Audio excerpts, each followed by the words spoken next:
Olá pessoal, então aqui vamos para a nossa segunda aula aqui de programação competitiva, né?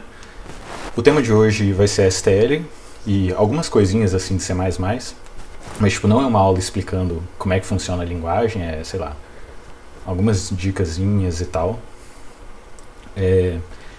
Primeiro, acho que é importante explicar assim que essa aula é muito diferente de todas as outras aulas do curso, inclusive tanto da aula anterior quanto de todas as seguintes, porque ela é uma aula, inclusive, que eu acho que é mais chata do que todas as outras, talvez.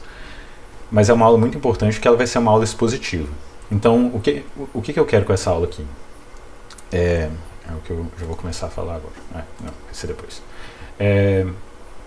A ideia é de explicar assim, algumas coisas úteis da linguagem para vocês criarem o cinto de ferramenta de vocês, assim, que meio que vai criar as ferramentas essenciais para vocês fazerem qualquer problema mais para frente, assim. Então, a mágica dessa aula não está na aula, não vai ser aqui que vocês vão aprender tudo, que nem qualquer coisa de linguagem e tal. Vocês vão aprender fazendo depois. Mas o que eu quero que essa aula é que vocês saiam, tipo, tendo noção, quando vocês se depararem com um problema que pode ser resolvido com isso, que tem algo na biblioteca padrão que te ajuda imensamente, sabe? Então é meu propósito aqui com essa aula.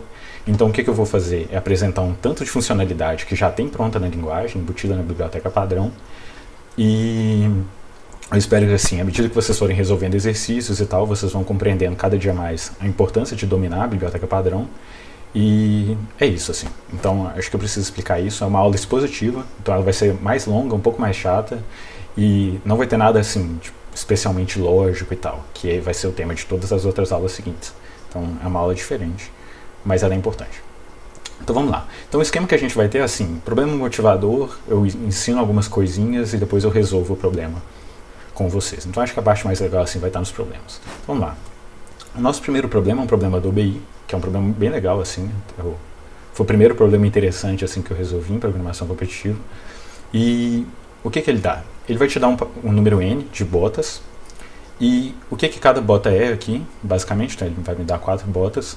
Cada bota é composta por 2 coisas, que é um tamanho, então, um inteiro aqui, né? E um char, que vai ser o pé. Então, o char vai ser basicamente, a bota é um tamanho 40, pé direito ou pé esquerdo. Você precisa dizer quantos pares de botas você consegue formar, no máximo, com esse tanto de bota, com essas botas aqui. Então, por exemplo, aqui a resposta é 2, porque tem um pé direito e esquerdo aqui tamanho 41, então forma um par, e um pé direito e esquerdo aqui de tamanho 40 forma outro par, ok? Então, assim, é um problema que vocês já conseguiram resolver antes, provavelmente, mas agora a gente vai tentar, usando a STL, resolver ele de um jeito mais elegante e tal. É o meu propósito. Vamos lá. Primeiro, o que é a STL? É a biblioteca padrão do C++. Ela tem esse nome aqui, template, talvez vocês vejam isso em PDS2 e tal, é meio que, sei lá, como é que as coisas funcionam assim, mas é a biblioteca padrão. Então nela já estão implementadas várias estruturas de dados, funções, algoritmos que vão ser essenciais para a gente fazer as coisas. E o legal disso é que tudo funciona nela, tipo, junto e modularmente, assim, e você sempre pode confiar de que uma coisa da biblioteca padrão está implementada certo. Então essa é a vantagem, está tudo correto. E dominar ela é crucial. Então vamos lá. Antes de eu começar a explicar as coisas da biblioteca padrão, acho que é importante, sei lá, explicar essa coisa aqui que não é muito lugar que tem explicando isso. Então vamos lá. O que acontece? Em programação competitiva, muitas das vezes a gente vai escrever um código, assim, a gente vai resolver centenas de problemas, só que tem umas partes dos problemas assim que meio que são comuns a todos. Então o que a gente costuma fazer é criar um template, que é um pouco mais rápido, assim, você copia um pedacinho que é tipo, praticamente igual em tudo, e vai ter algumas coisas úteis assim que a gente pode fazer. O que eu fiz aqui é eu criei um template meio genérico, só para apresentar a vocês tipo, as coisas que dá para vocês fazerem com o template e tal, e algumas coisas úteis assim. Então, a primeira coisa que eu acho que é meio comum a todo mundo que programa em C++, para programação competitiva, é que a gente não inclui a biblioteca padrão, a quase todo mundo, né? A gente não inclui a biblioteca padrão lá, que é aquela stdio.h. A gente inclui essa aqui, que é essa bits. E o que ela é? Ela é basicamente um compilado de biblioteca do C++. Então, sei lá, eu vou mostrar umas estruturas hoje e tal, e essas estruturas vão estar todas embutidas nessa biblioteca aqui. Se eu incluísse a biblioteca padrão em vez dessa aqui, o stdio, para cada estrutura nova que eu precisasse, eu ia ter que ficar dando um include de novo. E, tipo, ninguém merece, né? Então, a gente coloca isso aí, que nos poupa esse trabalho. Sobre poupar trabalho também de escrever, para quem já teve PDS-2, talvez tenha visto isso. O que acontece? As funções, elas no C++, elas vão estar separadas em um negócio que chama namespace. Então, por exemplo, tem como você ter duas funções com o mesmo nome máximo, desde que elas estejam em namespaces diferentes. Então, o namespace pode ser assim, sei lá, abusando um pouco da alegoria, sei lá. Ela seria tipo um sobrenome da função, sabe? Então tem como você ter duas funções que se chamam máximo, só que uma vai ser a std máximo e a outra vai ser o seu máximo, por exemplo. Só que o que acontece? Como a gente vai estar sempre usando coisa da biblioteca padrão, que é a biblioteca std, esse sobrenome std aqui, ninguém merece ter que ficar escrevendo isso toda vez, né? Então, o que muita gente faz assim, é a gente coloca esse using namespace std e a gente não precisa, nos poupa de ficar escrevendo isso aqui toda vez que a gente for usar alguma coisa da biblioteca padrão. Às vezes vai dar um conflito assim de nome de função, então sei lá, você não vai poder colocar a sua função com x nome por causa disso, mas eu acho que vale o trabalho e sei lá. Mas que nem eu falei, essas coisas, todos os templates são questão de preferência, assim, mas acho que é legal vocês saberem que existe. Outra coisa aqui é o seguinte, em alguns casos de problemas muito grandes, quando a entrada é tipo 10/6, às vezes até 10/7 coisas e tal, a entrada ou a saída também, você tem que printar muita coisa, ela não é barata. Então, meio que ela começa a virar o gargalo do seu código, sabe? Então, sei lá, o seu código tá show, a complexidade tá show e tal, mas ele não consegue receber a entrada em tempo hábil, por causa de algumas coisas que o C++ faz, que fazem essas coisas ficarem mais lentas. Então, o que você pode fazer? Usando esse comandozinho aqui, que eu acho que não importa muito assim como funciona, parece que ele, sei lá, ele para de sincronizar o buffer do cout e do printf, eu não sei exatamente como é que funciona, mas colocando esses comandos aqui, a entrada fica show, fica rapidinho, e é isso assim, basicamente. Então, tipo, não tem muito por que não colocar isso, sabe? Sei lá, você garante que a entrada vai ser um pouco mais rápida. Eu só tenho que explicar umas coisas sobre isso. Primeiro, é que com esse negócio você não pode usar o printf junto com o cout. Eles meio que vão dar conflito, assim, vai bagunçar a saída e vai printar as coisas todas zoadas. Então você escolhe um dos dois, tipo, não rola usar os dois ao mesmo tempo com isso. E outra coisa também é que acontece às vezes você está debugando um código e seu código tá crashando. Em algum momento assim, sei lá, você está fazendo alguma coisa que seu código não consegue continuar rodando, dá um erro, um runtime erro. Só que você quer debugar para ver onde está dando esse runtime erro, e você coloca uns prints, né, umas coisas para printar antes, assim, natural. Com esse negócio, ele não printa esses prints antes, sabe? Então, uma coisa que você geralmente faz assim na hora de debugar é que você comenta, isso aqui cria uma macro, tá vendo? Eu vou explicar o que é a macro depois, mas você comenta esse underline aqui lá na frente, aí você pode debugar seu código normal, vai printar as coisas bonitinho, e antes de enviar você descomenta ele para a saída e a entrada ficar rápida. É meio utilidade isso aí, não preciso explicar exatamente como é que funciona, até porque eu não sei totalmente, mas funciona show e faz o código ficar rapidinho e tal. Show. Agora que a gente está falando de define, o que acontece? Sei lá, para quem já viu um videogame e tal, uma macro vai ser basicamente tipo um comando que faz alguma coisa, né? Então assim, tem como a gente criar comandos aqui que vão substituir as coisas no código por esses nomes dele. Então aqui a gente define f como first, quando a gente escrever f, em tempo de compilação ele vai lá no nosso código e substitui por first e as coisas vão funcionar show. Ele é inteligente nisso, então tipo assim, se você tiver uma variável que chama, sei lá, SS, ele não vai substituir por second, sabe? Ele é esperto assim, eu não sei exatamente como é que funciona, mas costuma funcionar bem. Então é isso, assim, tem como você usar essas macros para fazer essas coisas. Eu particularmente uso essas macros aí, porque eu uso muito par e tal, mas é isso aí. Outra coisa que tem como fazer com essas macros é que tem como você criar tipo uma funçãozinha com elas, sabe? Então, por exemplo, essa função aí eu acho legal, eu não uso ela mais, mas ela é interessante, que é uma função de debug. Você pode colocar tipo assim, debug uma variável que chama A, no caso, ele vai printar o nome da variável, tipo, o nome dela mesmo, o nome do seu código, A é igual e o valor dela, sabe? Então, é muito útil para debugar, assim, sei lá, você quer saber o que cada variável está fazendo em cada momento, em vez de ter que escrever o nome dela toda vez e tal, você só escreve debugar e funciona show. Então, tá aí uma função a mais para vocês. Agora vamos lá. Esse também, o long você já conhece, imagino que você já conheça um tipo do C, que é um inteiro de 64 bits. E é um nome longo, o long tem um nome longo, e o que você pode fazer é você, tipo, meio que dar um outro nome para ele. Então, você define o tipo long como LL. Então, em vez de a gente chamar long de long, a gente chama de LL. Você pode fazer isso para outros tipos e tal. Funciona show assim, pra gente ter que escrever um pouquinho menos. Agora, outra coisa legal, que vocês... são esses valores aí que a gente deixa no template. Esses valores vão fazer sentido mais pra frente, que a gente vai realmente usar eles nos algoritmos e tal. Mas assim, para explicar um pouco, o que é? São constantes, que a gente chama de infinito, assim, só que elas não são infinitas, porque, tipo, sei lá, nem tem infinito assim. Elas são só um número muito grande. E eles têm umas propriedades aí que se você somar dois deles não dá overflow e tal. Mas tá, tipo, pra vocês saberem assim, pra não ficar esse negócio estranho no template, tipo, pra que eu preciso de um número muito grande? Imagina assim, se a sua resposta é tipo a soma de algumas coisas, é natural que você inicie a sua resposta como zero e vai somando essas coisas assim em cima da sua resposta. Por que você pode fazer isso? Porque o zero é um elemento neutro. Então, se você inicia como zero, o que você colocar depois, tipo, o zero não vai afetar em nada. Então é show. Agora, se você tem o zero é um elemento neutro da adição, no caso, né?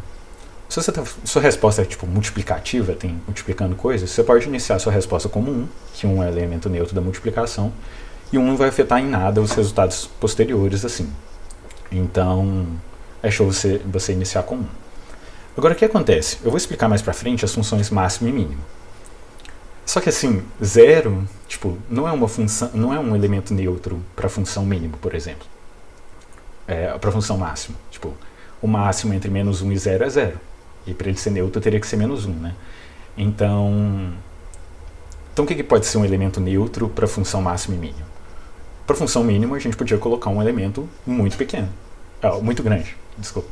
Então, sei lá, o mínimo entre qualquer coisa e infinito, um número muito grande, vai ser qualquer coisa. Então, basicamente, a gente cria esses números aí, porque além dessas propriedades legais que eles têm, eles vão ser úteis porque eles vão ser elementos neutros de máximo e mínimo, que são coisas, tipo, mais que comuns, assim, a gente tem que maximizar, minimizar a resposta.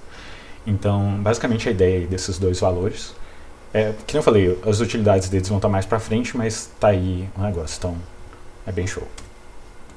Ok, agora o resto aí, o pedacinho que tem todo o código de C++, a int main e tal, e a gente coloca aqui esse underline, que é a macro nossa do fast.io. Então ele vai substituir para aquela coisa toda lá, que faz a nossa entrada e saída ficar rapidinho. Então é isso, acho que é importante explicar o template, pode ser útil para vocês mais pra frente. E vamos lá. Ok, agora o que eu vou fazer é explicando estrutura por estrutura, e mostrando como é que usa. Vamos lá. O vector. Vector aí talvez é a estrutura que a gente mais vai usar. E o que ele é basicamente um array com um tanto de coisa extra. Então, que nem o array do C, ele vai funcionar praticamente do mesmo jeito, só que ele vai ter umas coisas mais legais por cima, assim, pra gente fazer com ele. E acho que a vantagem principal do vector é que ele aloca memória automaticamente. Tipo, tem função para alocar memória com ele e tal. Então, sei lá, quem já usou alocação de memória, quem já fez alocação de memória em C e tal, sabe que é tipo muito chato, é contra-intuitivo e tudo mais, ponteiro, sei lá, uma mexida. A vantagem dessas estruturas é que elas vão fazer tudo pra gente assim, a gente pode confiar que sempre vai funcionar. Então, é show. E isso pode tipo, até garantir a economia de espaço, sei lá, numa lista de adjacências, que vão pra frente e tal. É muito útil. Então vamos lá. Um tema que a gente vai ver normal, né, vai ver assim, recorrentemente nas coisas da STL, é que ele vai usar esses símbolozinhos que são tipo, o menor e o maior, sabe? Para declarar tipo, o tipo das coisas e tal, que é o template. Então assim, se eu quero declarar um vector do tipo meu tipo, é um nome qualquer aqui porque ele pode ser qualquer coisa. Essas coisas são tipo modulares, sabe? Quase qualquer coisa. Então você vai escrever vector, um vector de quê? Do meu tipo. Então aí, a vantagem da STL é que você pode colocar quase tudo dentro disso aí, então essas coisas funcionam modularmente, você pode ir combinando. Então vamos lá. Então se eu quero criar um vetor de inteiro, eu crio um vector de quê? De inteiro e coloco o nome dele, que vai ser V. Agora, que nem eu falei que essas coisas podem ser combinadas, um outro tipo seria um vector de long, por exemplo. Então um vector de long, mas eu posso fazer um vector de quê? De vector de long. Então eu posso ir combinando esses tipos, tipo, infinitamente, assim, da maneira que eu quiser, e essas coisas vão funcionar show, sabe? Tipo, na medida do possível, assim. Então aqui eu criei um vector de quê? De vector de long, que chama V. Ok? Que mais que dá para fazer com um vector?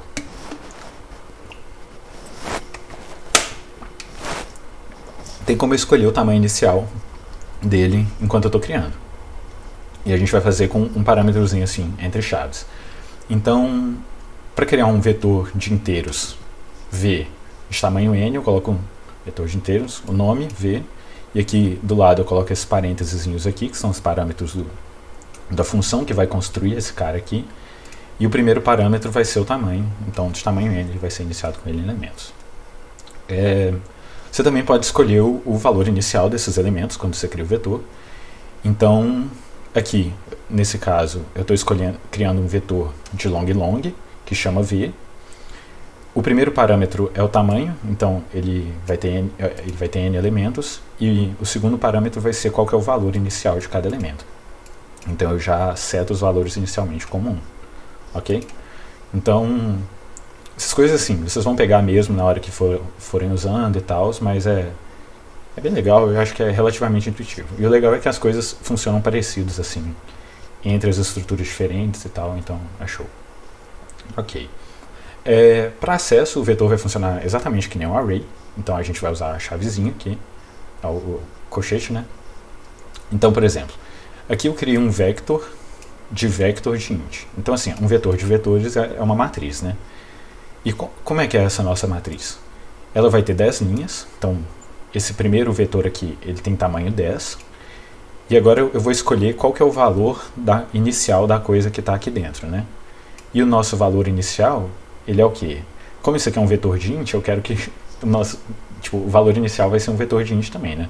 Então vai ser um vetor de int de tamanho 3. Eu não escolhi o valor inicial das coisas, mas ele vai ser um vetor de int de tamanho 3. Então agora que eu criei ele, eu posso acessar que nem um array. Então eu acesso aqui a terceira linha e depois a segunda coluna dessa coisa aqui e mudo o valor para 4.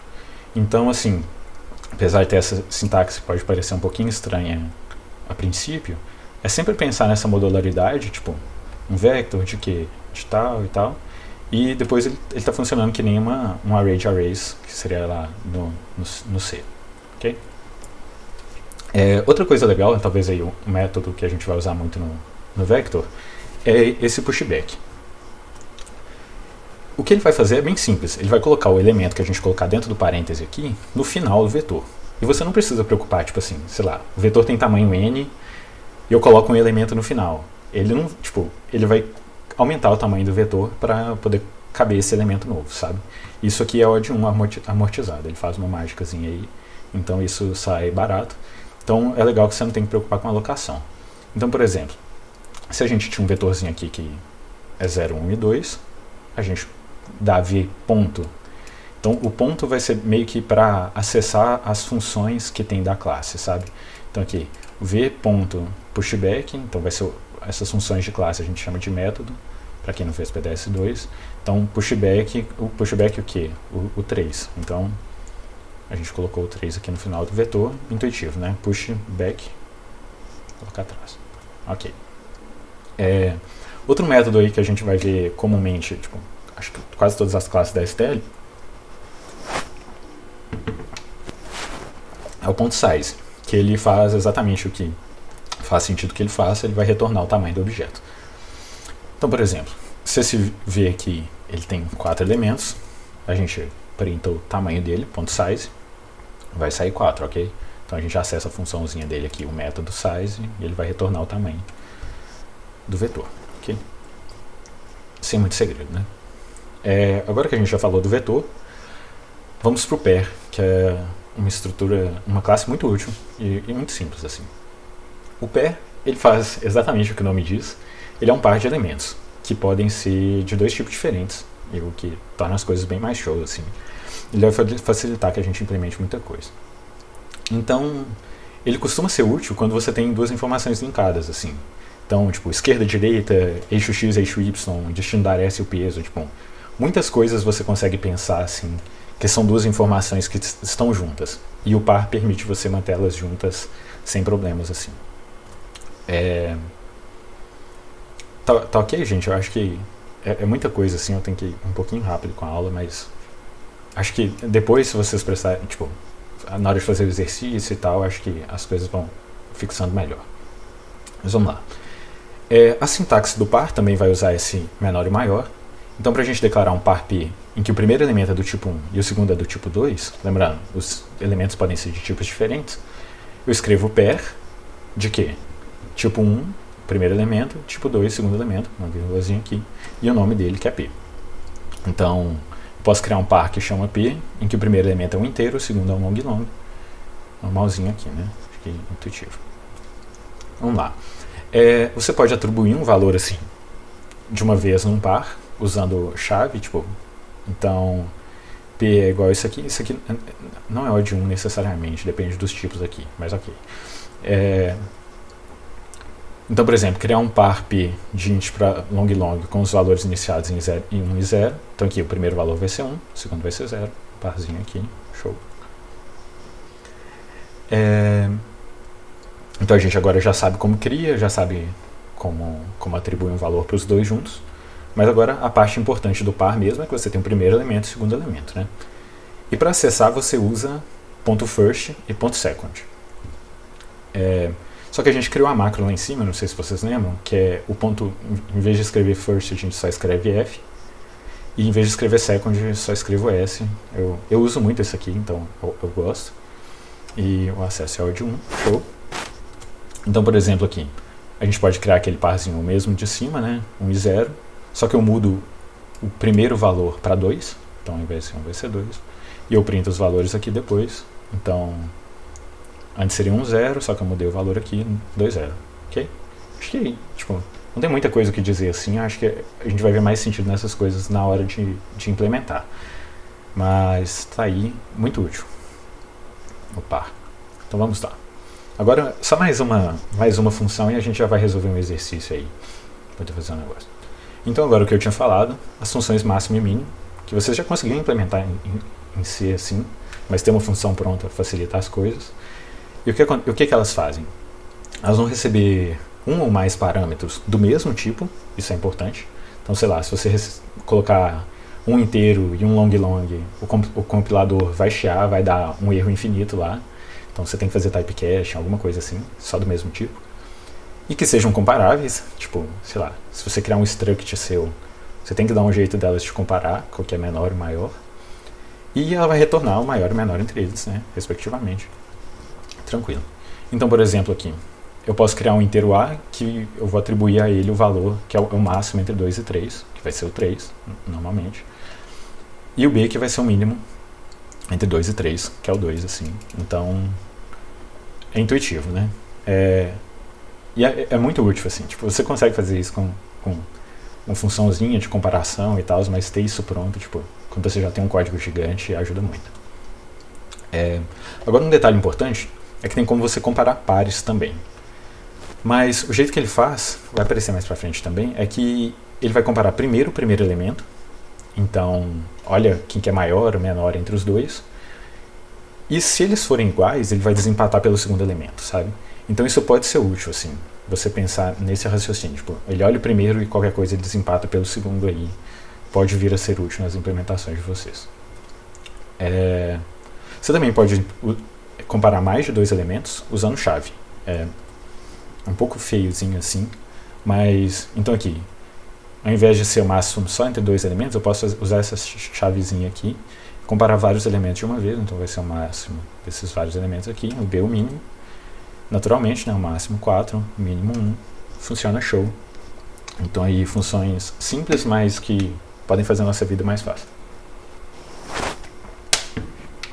Todo mundo ok? que agora vamos resolver um exercício. Eu gostaria da participação de vocês, viu, pessoal? Porque acho que assim, a parte mais legal dessa aula aqui é a gente ver essas coisas sendo usadas.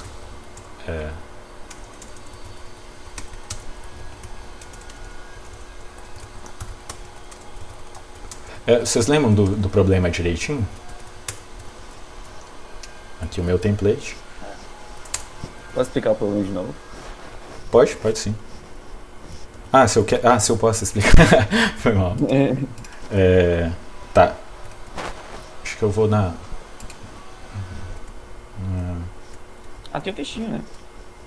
Tem um textinho, né? Talvez seja sem spoilers.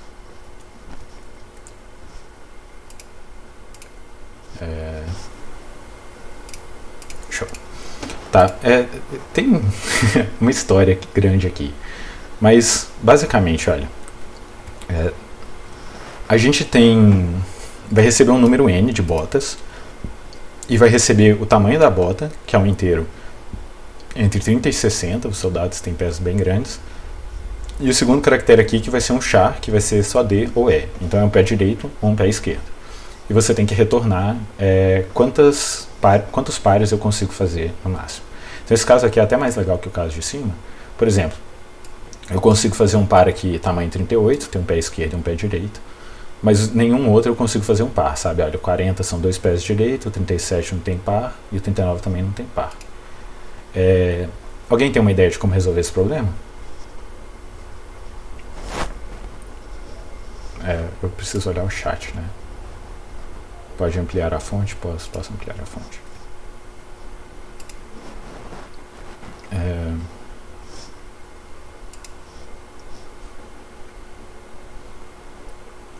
Alguma ideia?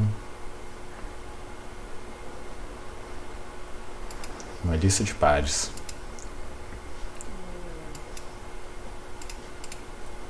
Ok.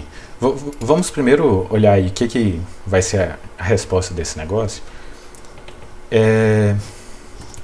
Acho que é legal eu mostrar aqui o que a gente está buscando. Imagine que a gente chega no final e olha quantos pés a gente tem tamanho 41.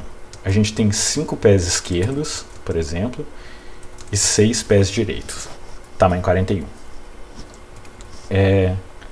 Com isso aqui, quantos pares que a gente consegue fazer? 5 esquerdos e 6 direitos. Eu não vou, virtualmente eu sei que é ruim responder os negócios, mas eu vou falar por vocês. A gente consegue fazer o mínimo de pares, né? Porque meio que um deles vira o gargalo aqui. Então, se a gente tem a esquerda e a direita, então a resposta vai ser o mínimo entre a esquerda e a direita, de um determinado tamanho. Então, tendo isso em mente, o que a gente pode fazer? Primeiro a gente tem que receber o nosso negócio, né? A gente pode criar um vector em que a gente vai guardar para cada tamanho quantos pés esquerdos tem e quantos pés direitos tem, ok? Acho que é um negócio natural de se fazer, né? Porque depois que a gente tiver isso, a gente pode tirar o mínimo entre os dois.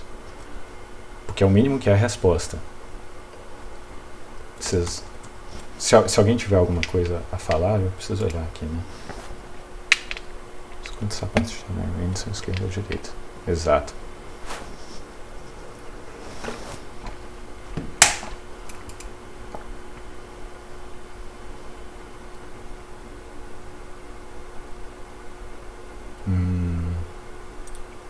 If duas vezes? Não entendi bem o if duas vezes, mas acho que imagino que seja para fazer tipo o mínimo. Mas ok, as ideias estão show.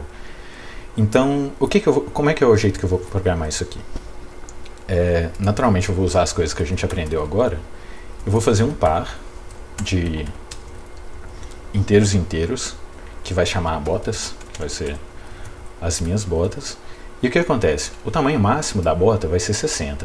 Então, na posição X do meu vetor, eu vou colocar as botas de tamanho X. Como o X a gente sabe que só vai até 60, o nosso vetor vai ter tamanho 61, né, que é indexado do zero. E eu vou iniciar isso aqui com 0, porque eu não tenho nenhuma bota de cada lado. Ok? Então... Bernardo. Oi? O Matias perguntou se não fica muito complexo alocar um vector de vector e coisas assim. A complexidade de tempo? Acho que seria algo assim, ou de espaço, não sei. Ok, sim, tipo, a complexidade de tempo, no caso do vector, ela vai ser a mesma, tipo, ela vai ser a complexidade, vai ser o tamanho das coisas que você está alocando, sabe? Só que o vector, tipo, quando você cria ele assim direto, ele não é mais caro do que o array, sabe? O que a gente costuma fazer, sobre isso aí que você falou, é alocar globalmente, tipo, então antes da questão aqui, ao invés de a gente fazer assim, a gente costuma alocar globalmente, costuma ser um pouco mais barato, sabe? Você fazer isso direto assim. Mas, no geral, isso não costuma ser problema não, sabe? Porque a diferença não é muito grande, então, sei lá, se a questão não tem como nem... Tipo, se cabe na memória, cabe para alocar. Basicamente, assim, é o pensamento que você tem, sabe? Que a constante da memória é menor do que a constante de alocação. Mas é uma pergunta legal, assim. Mas não vai ser pior do que... Não vai ser tão pior do que o array, sabe? Ok. Então, eu espero que vocês tenham pegado a ideia aqui. A gente vai... As botas, a gente vai acessar na posição X, vai ter as botas de tamanho X. A primeira posição vai ser quantos pés esquerdo e a segunda vai ser quantos pés direito. Então vamos lá. Agora a gente vai receber N botas, né? A gente vai fazer um Por loop que aqui você está rodando vezes. escolhendo alocar pelo M e não pelo N? Pelo N. Ah, tá. Então, a gente alocar, tipo, guardar todas as botas não vai dar muita informação pra gente, sabe? Porque a gente ia ter que, tipo, elas iam estar todas bagunçadas, não iam estar ordenadas e tal. Tipo, você pode ordenar também, mas como a gente sabe que meio que só importa para cada tamanho qual que é o negócio dele, o M é muito menor do que o N, é mais esperto a gente fazer isso aqui. A gente vai gastar menos memória, não vai ter que ordenar, não vai ter que fazer nada. Então, acho que é mais fácil, sabe? Um pouco mais elegante aí, mas é uma pergunta muito legal. Tem como fazer de outros jeitos também, acho que esse problema aqui passa quadrático, inclusive, mas uma solução aí um pouco menos interessante, mas é legal também. Ok, então agora a gente está recebendo as nossas botas, né? A primeira coisa que ele te dá é um tamanho, então pega o tamanho e depois ele te dá um pé, que é um char. Ok, se o nosso pé é o pé esquerdo, eu falei que o esquerdo fica na minha posição, o que eu vou fazer? As botas de tamanho, na ponto first, né, que é o primeiro, que é o esquerdo, eu aumento. Então eu achei uma bota desse tipo. Se ele não for esquerdo, ele vai ser direito. Então as botas de tamanho, na segunda posição, mais. Então aqui, eu vejo uma bota de pé esquerdo, eu aumento aqui. Eu vejo uma de direita, eu aumento aqui. Ok? Então o que eu vou fazer? Eu vou começar a nossa resposta aqui iniciada em 0. Quantos pares eu posso fazer? E eu vou iterar pelos meus pares. Então eu vou fazer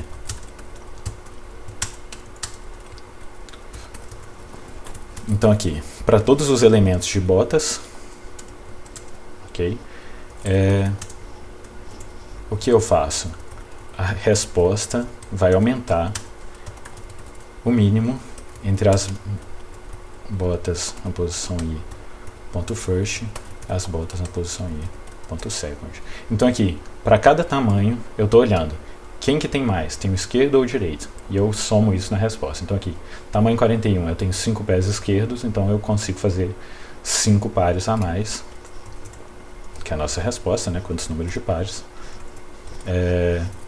E o que eu faço aqui no final, eu printo a resposta. Ok? Tá ok, né? Tá. Se compilar, manda. Se compilar, envia. É a regra, viu, gente? Então vamos fazer o teste aqui.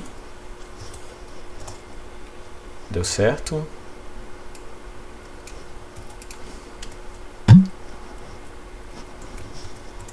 deu certo, como a gente gostaria. Vamos submeter nosso probleminha aqui. Só para vocês pensarem, a complexidade dessa coisa aqui é linear, né? Porque, olha, primeiro a gente aloca aqui, que é linear, linear no M, é pequenininha. Depois a gente recebe aqui N coisas. Aqui a gente só soma, só faz coisa O de 1. Depois a gente faz N operações aqui também. O mínimo também é O de 1, no caso, a gente está comparando dois inteiros. Então, O de N, né? Solução show. E N vai aqui até 10 a... O de N mais M, né? N vai até 10 a quarta, M vai até 60, então tá lindíssima a nossa resposta.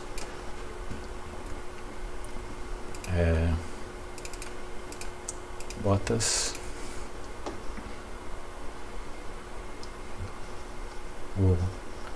O veredito do BI não fica verdinho, mas aqui, 100 pontos, passamos. Show. Então, acho que é uma questão que aí a gente usou várias coisas e dá pra programar ela de um jeito bem mais elegante usando STL, né? Então, acho legal. Aqui uma solução. Ela caiu na nossa BI. Como você fez ela, Bernardo, antes? Ela não caiu na nossa, não. Foi não? Foi não. Foi antes. Ok. Tudo bem. Mas tem gente que fez o struct da bota e fez assim. Teve, o João fez. Vamos lá. Agora outra motivação, a gente vai para uma nova classe de novos problemas agora. Então vamos para uma outra motivação. Acho que é melhor olhar aqui, na verdade. Esse problema chama Dijkstra, o que é um pouco... Inclusive eu escrevi errado. É um pouco mentiroso, porque vocês vão ver depois um algoritmo que chama Dijkstra e tal. Não é esse aqui. Ele é um cientista da computação famoso e tal, pelo prêmio tudo, fez um tanto de coisa. Mas vamos lá. O problema é bem simples, tipo a ideia.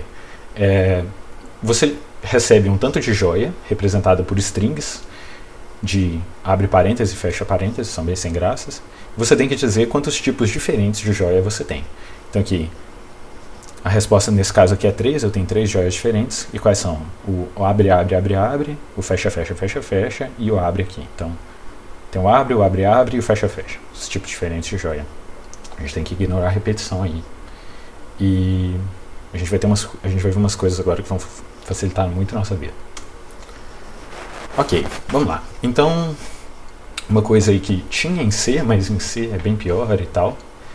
String. String, para resumir assim, ela é um vector de caracteres. Usando ela, vai ser bem mais fácil receber uma entrada de alguns tipos de problemas, que nem aquele ali que eu acabei de mostrar, assim, que ele já pega tudo compridinho e tal, palavra por palavra, show. E vai ter uma área grande de problemas assim, de programação competitiva que vai ter tipo só string. Então é bom vocês se familiarizarem assim, porque tipo, o problema de string é clássico do clássico, tipo, tem infinitos problemas de string, então é legal vocês serem bons em manipular elas e tal. Vamos lá. A string, a sintaxe dela é muito simples, porque como ela não tem tipo, uma string já é meio que um vector de caracteres, tipo, você não escolhe o tipo dela. Então, para declarar uma string que chama str, você escreve string str. Nada de especial. Você pode atribuir um valor para ela usando aspas, que aspas é o código de C++ para dizer que é uma string. Então aqui, por exemplo, eu crio uma string str que chama mitocôndria. Então eu coloco o valor dela como mitocôndria, que está aqui entre aspas, ok?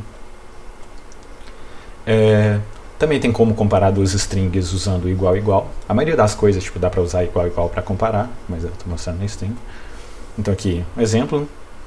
Eu criei uma string que chama mitocôndria, a 2 chama lisossomo. E eu coloquei aqui, se elas forem iguais, eu printo igualzinho, se não, elas forem diferentes, eu printo diferente. Então, elas são diferentes, né? Então printa aqui mitocôndria diferente de lisossomo. E o custo disso é a ordem de tamanho da string, né? Que ele vai comparando assim, caractere por caractere. Outra coisa, você também pode acessar e modificar uma posição da string usando o colchete, que nem um vector, que isso também é ordem 1. Então acho que é bem natural, né? Então, sei lá, eu tenho a string aqui mitocôndria, eu printo a primeira letra, vai printar o M, e depois eu mudo ela para C. Então aqui a primeira letra M, depois eu mudo para C, C. Funciona naturalmente, assim, tudo que a gente esperava que funcionasse, funciona, é bem show. Acho que isso que é legal do STL, assim, tudo funciona através. Agora um truque legal para string é o seguinte. Com frequência, ao invés de você lidar com letra, você vai querer lidar com número, que, sei lá, número costuma ser mais fácil de trabalhar. Então o que você pode fazer é trazer as letras para números. Você vai, tipo, modificar elas assim de um jeito bem simples. E para isso, você vai basicamente, tipo, subtrair o primeiro elemento da sua coisa. Assim. Então, se você está falando de caracteres minúsculos, você subtrai o Azinho. Maiúsculo, você subtrai o Azão. Número, você subtrai o zero. Por que isso funciona assim? Porque o char, em última instância, ele é basicamente um inteiro entre 0 e 255. Então, ele é um inteiro de 8 bits. Assim. Só que esse inteiro ele vai corresponder a alguma coisa na tabela ASCII lá. Tem como vocês olharem a tabela ASCII e tal. Mas a vantagem de fazer isso é justamente que você não precisa decorar a tabela ASCII. Então, quando a gente subtrai, tipo, como é um inteiro, tem como você subtrair e essas coisas funcionam show. Então aqui um exemplo simples disso. Eu crio uma string que chama BCDE. E o que eu faço para cada valor dessa string é que eu vou subtrair a letra A dele. Assim. Então, imagina, se eu subtraio A de A, ele fica 0, né? Agora o alfabeto ele fica contíguo na tabela ASCII. Então o B está uma posição depois do A, o C está uma posição depois do B e tal. Então isso aqui dá para imaginar que funciona show, né? Então primeiro a gente tem uma BCDE e depois a gente printando isso aqui como inteiro, né? Porque se você printar como char mesmo, vai ter um outro valor na tabela ASCII doido lá. Então tem que ser como inteiro. Isso aqui agora a gente tem numerozinhos show que são mais fáceis de trabalhar. Então acho que é um truque legal assim para você saber. Tá ok com string? Acho que vocês já conheciam assim, funciona meio que nem um vector, mas acho que esse truque pode ser útil. Assim. Ok, deixa eu continuar. Agora, uma outra estrutura que aí eu acho que realmente as outras coisas até agora vão ser meio que de utilidade, assim, vão facilitar muito a vida de vocês, mas dava para fazer um malabarismo para fazer funcionar assim. Agora o set é um negócio que realmente sem ele tem muita coisa que vocês não conseguiam fazer. E a estrutura do set, o que ele implementa é uma ideia bem simples. Para quem conhece o conjunto da matemática, ele tenta funcionar desse jeito. O importante num conjunto da matemática é basicamente se um elemento pertence ou não pertence ao conjunto. Então, tipo assim, não tem como pertencer várias vezes. Ele só pertence. Então, o set ele vai meio que ignorar a repetição, sabe? E isso vai ser a coisa útil do set. Então, útil para eliminar elemento repetido e tal. E uma outra coisa legal dele é que ele é uma estrutura que ela é naturalmente ordenada. Tipo, ele funciona de um jeito que ele se mantém ordenado o tempo todo. Isso vai fazer mais sentido umas aulas, depois que vocês tiverem visto uma matéria umas aulas para frente, aí vocês podem olhar como é que é implementado isso e tal. Mas pode ser útil assim, você poder andar num negócio que já está ordenado. Vamos lá. A sintaxe dele vai seguir aquele outro esquema. Então, um set de elementos do meu tipo, a gente coloca um templatezinho. Então, por exemplo, criar um set de inteiro S, vai ser o nome dele. Agora, as duas operações principais dele vai ser inserir um elemento e tirar um elemento. Então, para colocar um elemento no conjunto, a gente usa o insert. Então, set.insert 5, agora ele vai ter o elemento 5. Ok, acho que natural também, né? E você... Bernardo. É a complexidade, né? Pra vocês falar. O Daniel perguntou, inclusive, se o Daniel. por ele ser ordenado impacta a complexidade. Impacta sim. E muito. Eu esqueci de falar isso. Então, essas operações, elas têm um custo, assim. É meio que, tipo, o porquê que esse negócio funciona. Mas inserir e tirar um elemento de um set não é constante que nem era nos outros negócios. Vai ser custo de log do tamanho do set. Por enquanto parece meio arbitrário, assim, tipo, um log tirado do nada, mas depois, na aula 3, vocês vão ver, tipo, por que mais ou menos isso funciona assim. Mas sim, impacta a complexidade. Então, sei lá, você está fazendo um set, colocando n elementos num set, a complexidade disso é O de n log n, que é meio que a complexidade do sort, né? É isso.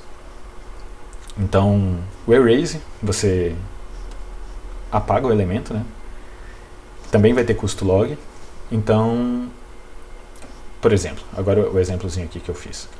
eu crio um set que vai se chamar S e eu vou colocando todos os elementos de 0 até 4 aqui nele. Então, inserindo os elementos de 0 até 4. Depois eu insiro os elementos de 0 até 4 de novo. Só que nem eu falei, o set ele ignora a repetição. Porque não tem como pertencer duas vezes a um conjunto, sabe? Você só pertence ao conjunto ou não. Então se a gente printar o tamanho disso aqui, vai ser 5, né? Porque tem 5 elementos diferentes aqui, que são os números de 0 a 4.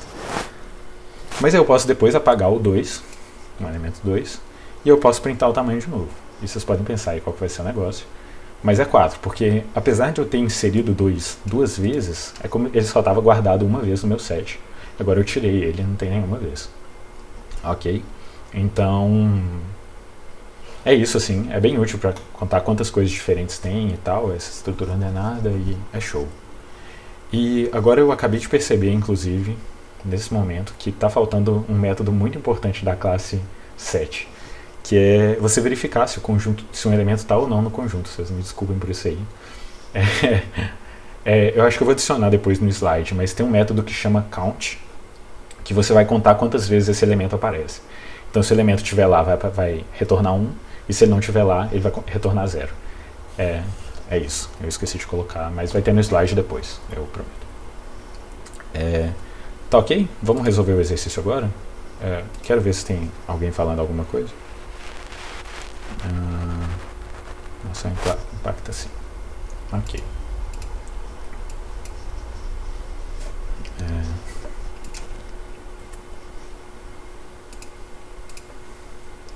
Se vocês tiverem ideia, alguma coisa assim, gente, é hora de falar, viu?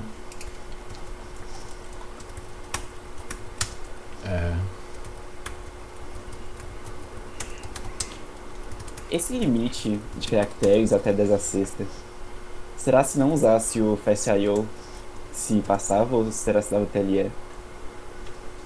Nossa, não sei, viu? Acho que talvez TLE1, né?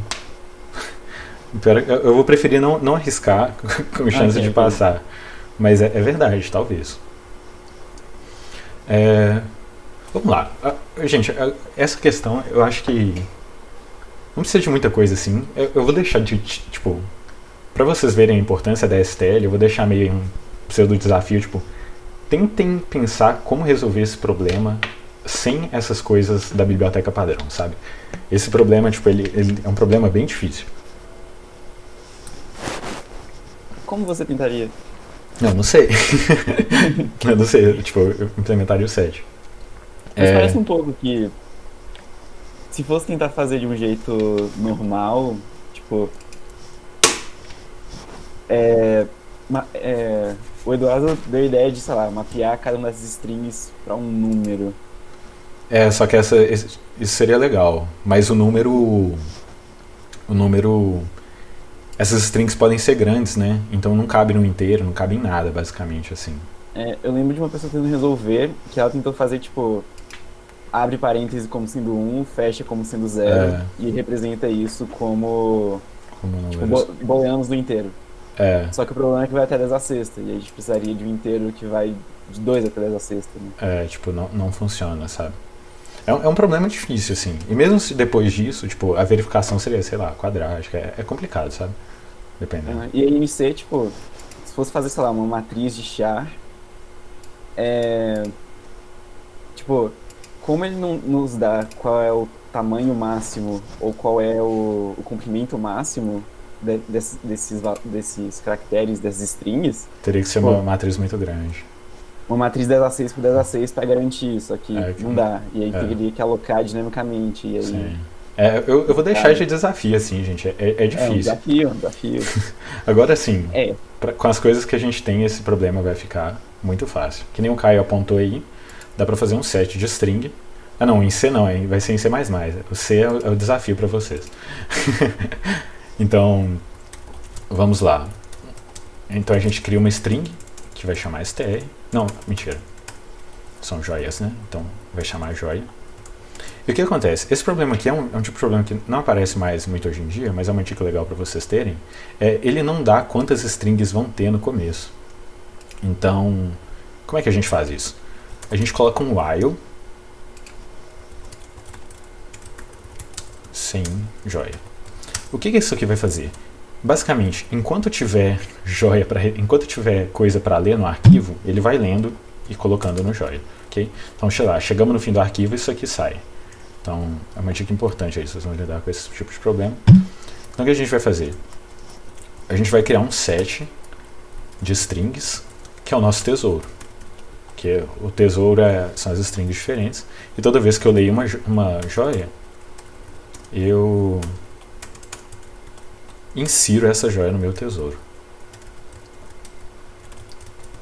Ok, acho que...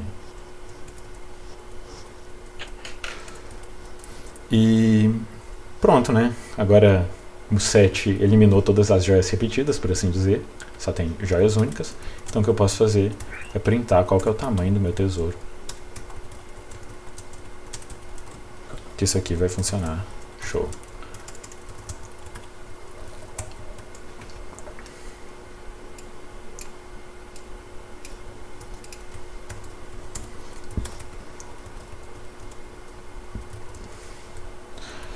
Agora um ponto aqui de usar esse while é que tipo, quando você copia e cola, ele, como tipo, não chegou no fim do arquivo, ele meio que vai estar esperando você colocar mais uma coisa. Então o que você pode fazer como é que é o comando? Ctrl D?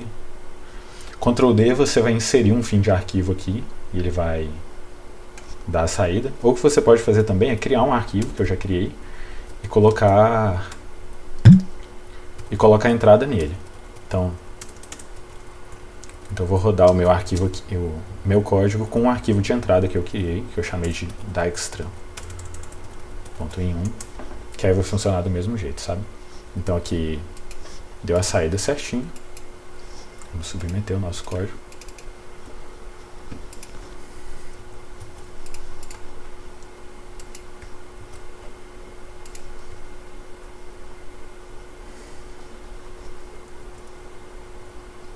Passou, show, rapidinho.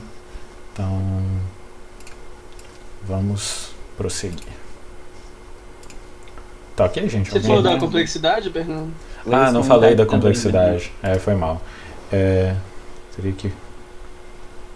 Dá pra fazer como... O youtuber tem que ler em voz alta. Cenário é complicado.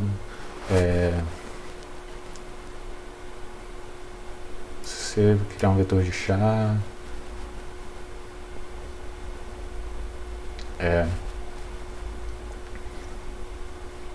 Mas isso seria seria uma complexidade grande. É um problema difícil sem esse negócio. Eu esqueci de comentar a complexidade do código, gente, mas a gente pode olhar ele aqui. Eu tô pegando as strings aqui e toda vez eu insiro uma string. O custo de inserção dessa string é log, né, que a gente olhou. E eu estou inserindo log do tamanho do set, né? Mas esse set pode ter tamanho até n, se todas forem diferentes. Então isso aqui seria um código odd-nlog, assim, imagina. Que meio que é diferente com string, porque a comparação é mais cara e tal, mas acho que é isso. Corrija-me qualquer coisa. A análise é um pouco mais complicado, mas não sei se é pertinente para aula, né? Mas é nlog sim. É um nlog meio doido, porque comparar string é estranho, né? Mas, ok. Agora, a motivação para a nossa, sei lá, última parte, o último exercício da aula, infelizmente, tipo, eu não consegui achar um problema que usava exatamente as coisas que eu queria, então eu tive que criar meio esse problema aqui. Então ele não é tão legal quanto os outros. Mas já foi um problema que eu tive que resolver assim como rotina de outras questões, que é meio que um problema de compressão de coordenada. E eu vou explicar a ideia dele aqui. Imagina que você recebe um vetor V e eu quero mudar os valores de V para ele ser a posição do valor caso o vetor fosse ordenado. Então, por exemplo, o 2 no vetor V aqui, se ele fosse ordenado, ele estaria na posição 0. Então, em vez de chamar o 2 de 2, eu vou chamar o 2 de 0. Agora, o 8, ele está na posição 1, em vez de eu chamar o 8 de 8, eu vou chamar o 8 de 1. 65, ele está na posição 6, em vez de chamar o 65 de 65, eu vou chamar o 65 de 6. Parece meio, sei lá, por que eu estou fazendo isso aqui, mas o que esse negócio me garante é que agora o meu maior valor tem tamanho n, tá vendo? Tem tamanho n-1, né? Então, tipo assim, se eu fosse colocar cada posição aqui na posição do vetor, aqui eu precisaria de um vetor de 65 posições, aqui de 6. Aqui não parece um problema, mas esses valores aqui poderiam ir até 10 a 9. E não caberia um vetor de 10 a 9 posições, sabe? Então é útil, às vezes, assim, eu fazer essa compressão de coordenadas. Eu vou explicar um jeito aqui de fazer. Não é o jeito mais esperto, eu acho, mas funciona. E é legal. Então vamos lá. É uma coisa, os valores são distintos, viu? Isso é importante pro jeito que eu tô fazendo. Seria algo tipo, o seu vetor de resposta é na posição I, quantos valores tem menores do que V de I no vetor inteiro?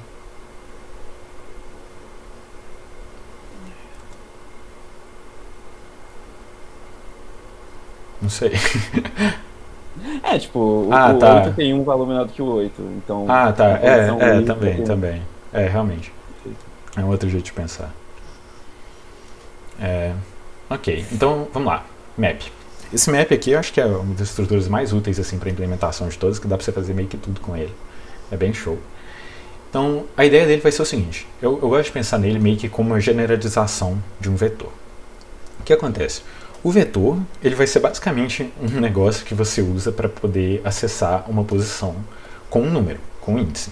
Só que esse índice, ele é muito limitado. Ele vai ser um valor entre 0 e o tamanho do vetor menos 1. Então, a gente tem esse negócio bem limitado, mas você consegue acessar lá, show.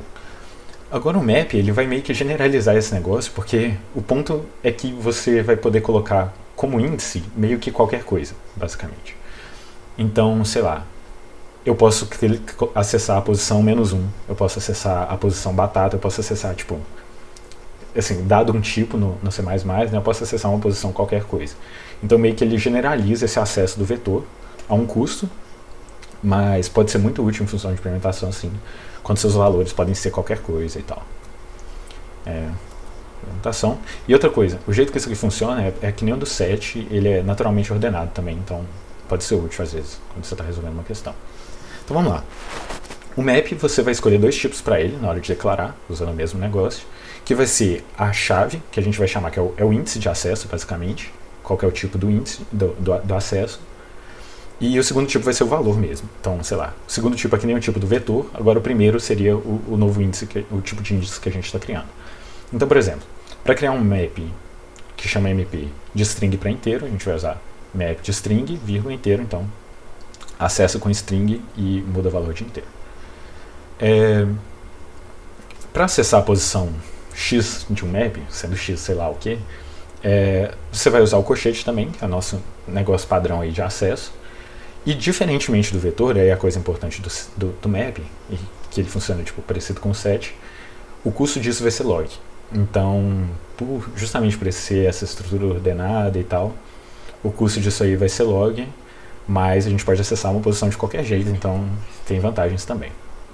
Então, por exemplo, se eu crio um map em que as chaves são strings e os valores são inteiros, que chama MP, eu posso acessar a posição ribossomo, por exemplo, e mudar o valor dela para 1.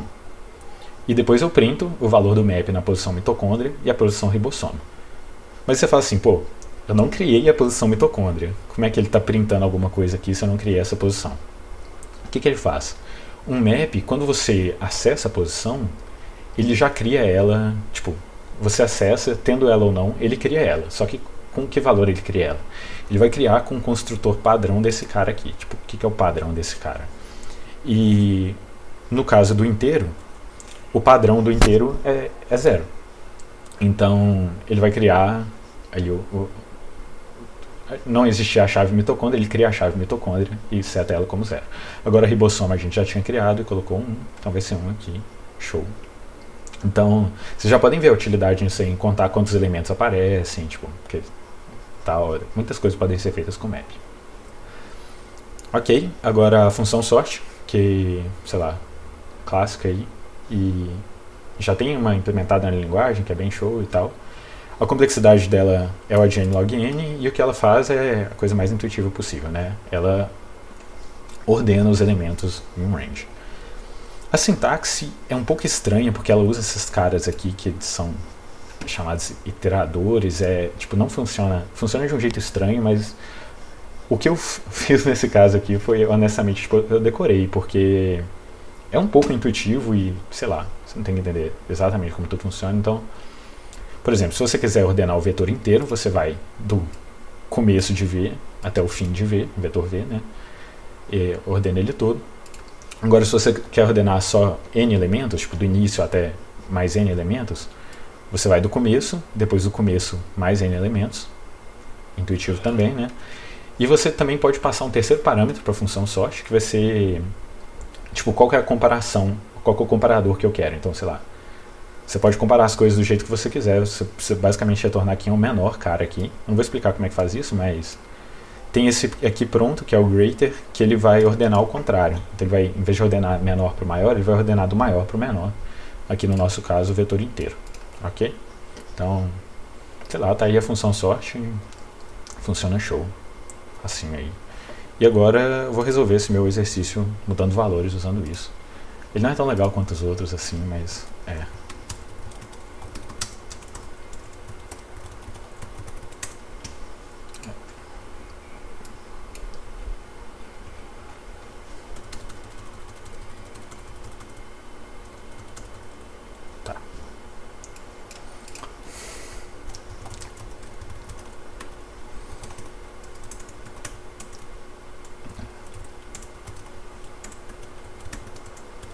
Alguém tem uma ideia de como resolver esse problema aqui?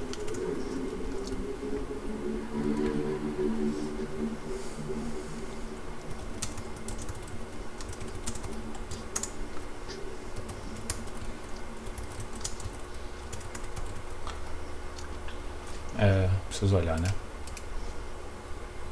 O pessoal está discutindo. Ok. Tá. A ideia que eu vou fazer isso aqui é, olha, novamente usando o tema de a gente vai usar as coisas que a gente aprendeu, o que eu posso fazer?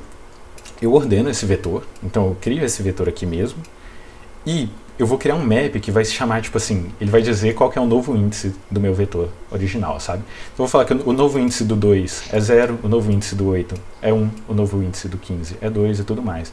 E depois eu venho aqui e vou substituindo os valores pelos índices deles, ok? Então, eu vou criar o... Oh, meu Deus. Eu criei o V aqui de tamanho N, o OR V de tamanho N também. Então o que eu faço...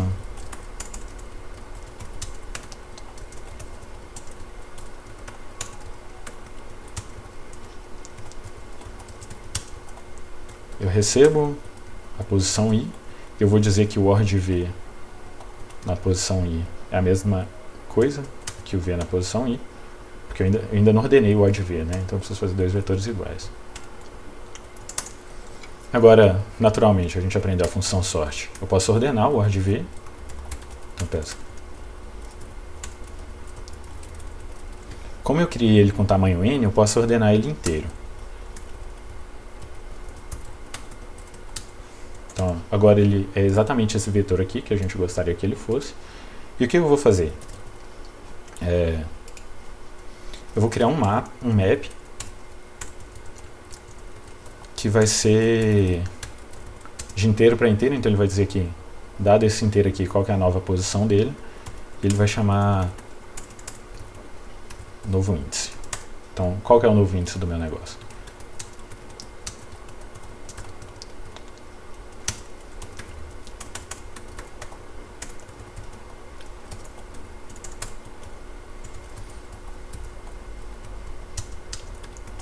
Então, olha aqui. Qual que é o novo índice do 2? Vai ser 0. Qual que é o novo índice do 8? Vai ser 1. Qual que é o novo índice do 15? Vai ser 2. E por aí vai. Então, estou olhando aqui na ordem dos vetores ordenados e chamando eles da posição. E agora o que eu posso fazer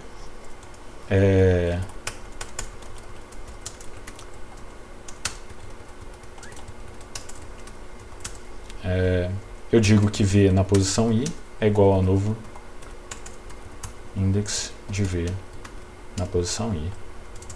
É o novo valor. E eu vou printar aqui V só para a gente ver que está dando certo.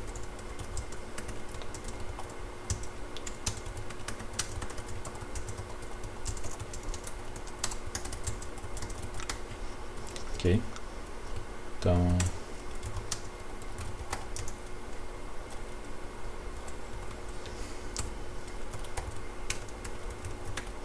se a gente fosse escrever esse caso aqui, seria 7, 8, 26,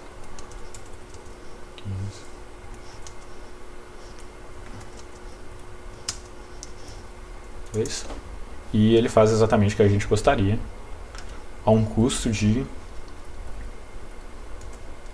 Olha, a gente recebe os valores, então O de n, a gente dá ordem, a gente ordena eles, O de n log n, a gente coloca um novo, a gente para n vezes a gente acessa um map, então O de n log n de novo, a gente acessa um map n vezes de novo, então n log n de novo, depois a gente printa aqui O de n.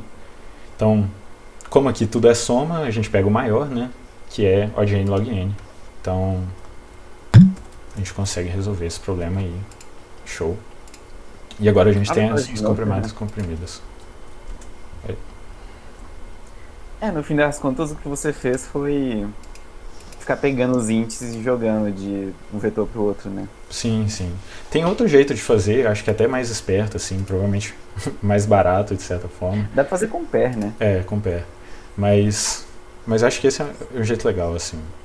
Esse é o mais fácil. E com pair, é porque a questão você já fica meio que fazendo muita coisa com índices, né? Aí com pair você teria que fazer com mais índices ainda, e aí talvez fique meio confuso. Pois é. Nossa, e aí só otimiza constante também, porque a gente todo dia tem que ordenar. Meu Deus, o que é?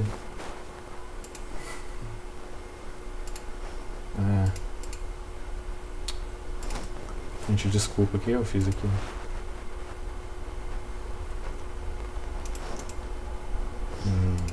Tá. Vai ficar com uma marquinha de volta.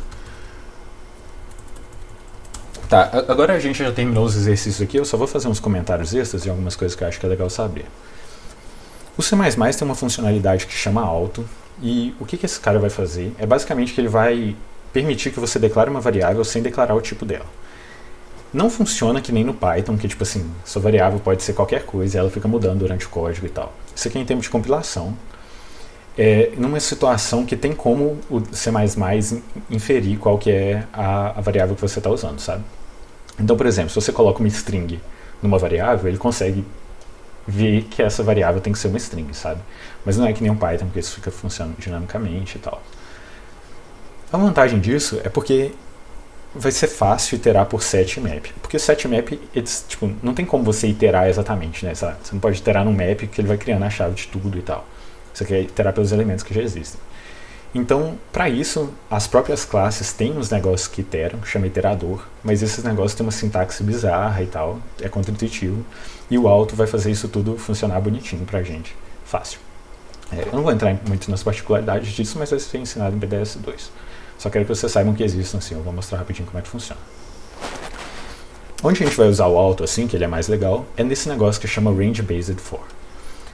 Basicamente, o que esse cara faz é que ele vai ter um for que funciona que nem o for do Python, para quem já está acostumado na linguagem assim. Então a gente vai iterar pelos elementos mesmo, ao invés de iterar só por índice.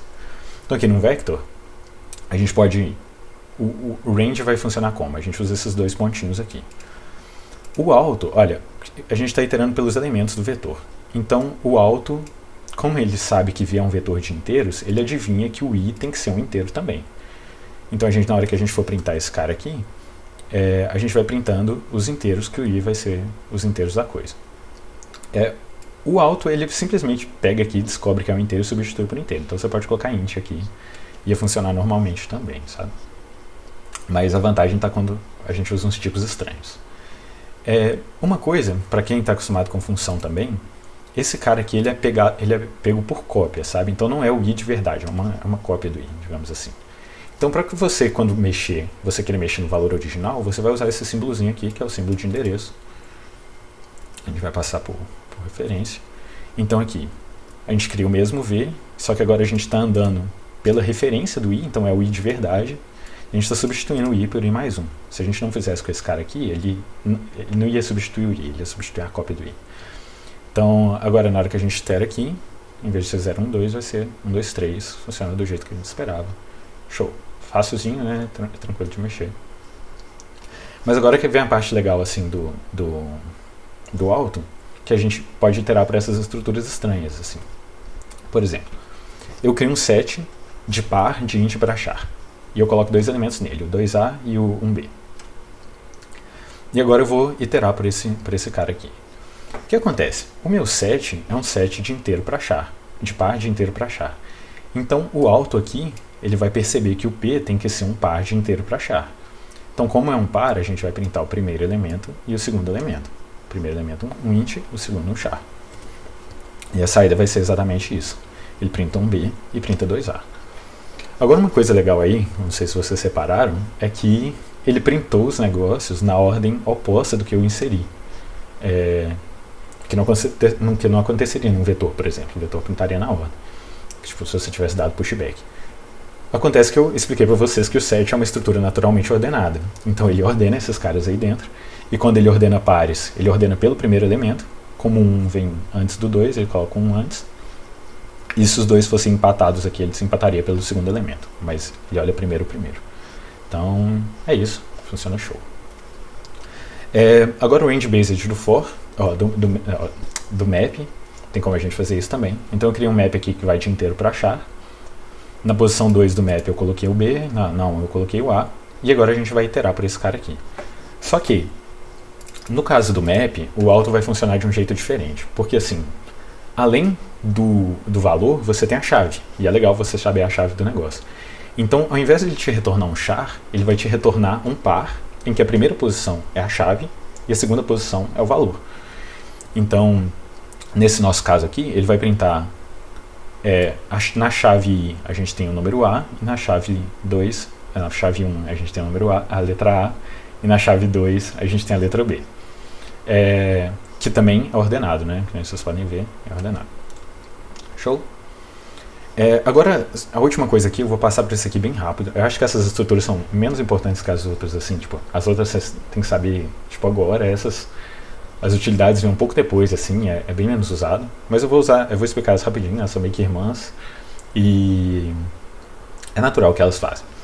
Basicamente, essas duas estruturas aqui, elas implementam uma coisa muito simples, que é, você pode colocar um elemento, você pode tirar um elemento, você pode olhar um elemento. E é isso que importa dessas estruturas. Você pode fazer isso com vários tipos e tal. Basicamente o stack a gente vai pensar ele como uma pilha de pratos. Então, a tradução é pilha, né? A gente vai colocar um elemento por cima, a gente vai tirar um elemento por cima, e a gente vai olhar o elemento por cima. Coloca por cima, tira por cima e olha por cima. Então a gente vai sempre estar mexendo com o elemento mais recente. Então os mais antigos vêm por último. Então, para olhar o elemento mais recente, o nosso vai ser o método .top. Para tirar o elemento mais recente, .pop, você tira. E para inserir um elemento, .push. Ele vai colocar em cima, ok? Então, faz tudo por cima. E a pilha, ela vai ser meio que o contrário do stack, assim, num sentido, porque você vai colocar o elemento mais antigo, porque na fila importa, tipo, você atende quem chegou na fila há mais tempo atrás. Então você olha quem está na frente da fila. Depois que você atende ele, você tira o cara que está na frente também, então você tira colocado há mais tempo. E você insere atrás, porque quem entra na fila entra atrás. Coisa simples assim, eu acho que a aula já está longa o suficiente, eu não quis explicar muito, mas acho que é legal que vocês saibam que existe. E agora terminando aqui só explicando o material. A lista de exercícios aqui é STL, tem bastante exercício. A mágica da aula está nessa lista, tipo, essa aula, que nem eu falei, é uma aula meio chata, assim, ela é só expositiva. Espero que eu tenha feito um bom trabalho aí, mas infelizmente é uma aula bem menos legal do que as outras. Então a mágica está na lista. A referência de C++ aqui, que tem tudo, tipo, é o site que tem baixado e tal. Então é legal aqui quando você tiver dúvidas sobre uma estrutura, tipo, sei lá, o set. Você vem aqui, aí ele vai estar explicando como é que esses métodos funcionam, a complexidade e tudo mais, é bem útil. As aulas do MIT explicando como que o set é implementado. Eu recomendo vocês verem ela depois da aula 3, que vai ter mais sentido. Um videozinho curto explicando o alto e também um negócio do C++ Reference explicando esse range based aqui. Esse blog é muito bom, pelo que eu li, então recomendo. É isso, pessoal.